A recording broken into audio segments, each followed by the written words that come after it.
When I first started this business, I was nervous, not because I was scared about business, but because a friend of mine already had a pooper scooper business and we were essentially going to be servicing a very similar market. And I was nervous to tell him that, like, hey, I've been creeping on your Facebook and I see that you're doing well and now I want to start a business. But I reached out to him and I was like, hey, I'm going to start a business. I just wanted to let you know. I figured he wasn't going to want to talk to me. I figured he was going to be jealous, mainly because that's how I would have felt. I would have been angry. I would have been jealous. I would have felt competitive, like, oh no, this person's coming into my territory. And so I was projecting that on what I thought he was going to do. But that's not the case at all. He shocked me. He welcomed me to the community. He was graceful. He gave me insider information. He gave me constructive criticism. He was like a shoulder to lean on, especially during the early times, just because I didn't know what I was doing. I didn't know what to expect.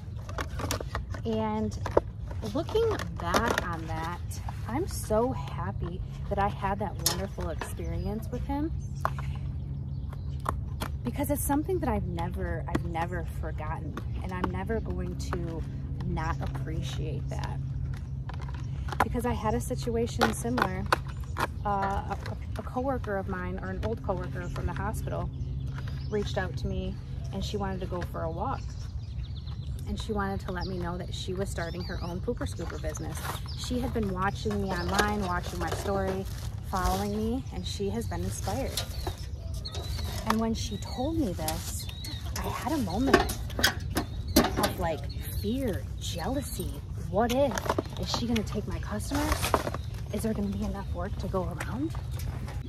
The feeling of fear, the feeling of jealousy when she told me that she was gonna start her own business, especially because she lives so close to me, it was definitely there. It like wiped over me with, it was like automatic, right? I had no time to even think about it.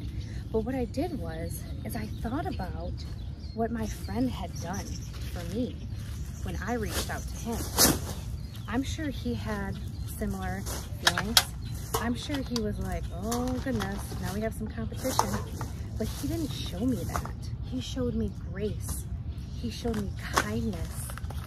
And so I decided to do the same thing with her. I congratulated her. I reassured her. I answered questions. I think it would be a disservice to keep all of this knowledge to myself.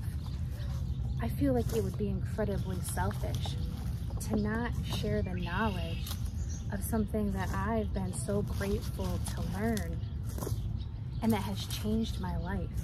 Why wouldn't I want to help other people change their life?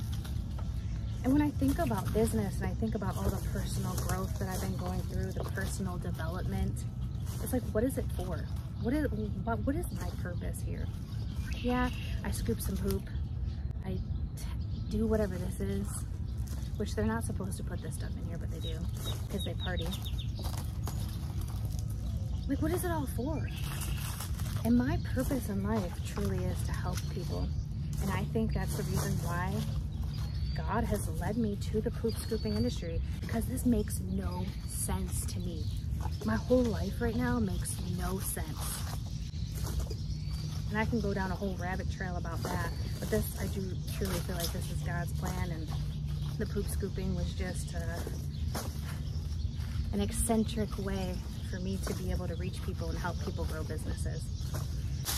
And I think to myself, uh-oh, I'm out here creating my own competition.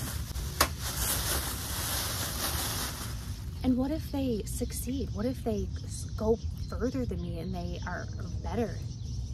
Then that goes to prove that what I'm teaching is the real deal, because they've been able to benefit from all the knowledge and all the heartache and everything that I've been through, and to supercharge their success.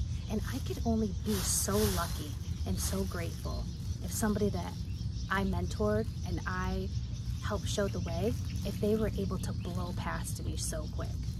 And I know that sounds crazy. When I think about it logically, I'm like, this sounds crazy, Erica. You are setting yourself up for failure. But in my heart, in my heart, I know it's the right move.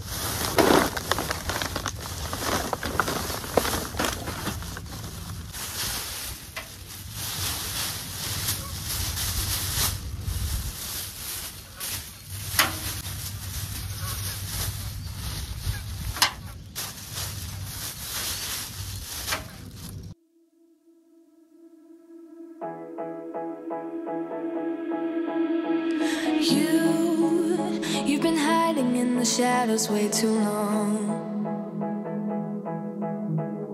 You always thought that you were weak, but babe, you're wrong.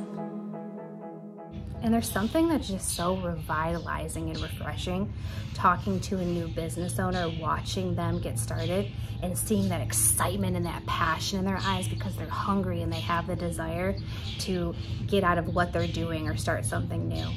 When we've been in business for a long time, sometimes we forget why we got started and we get burnt out and the day-to-day tasks breaks us down and we lose focus.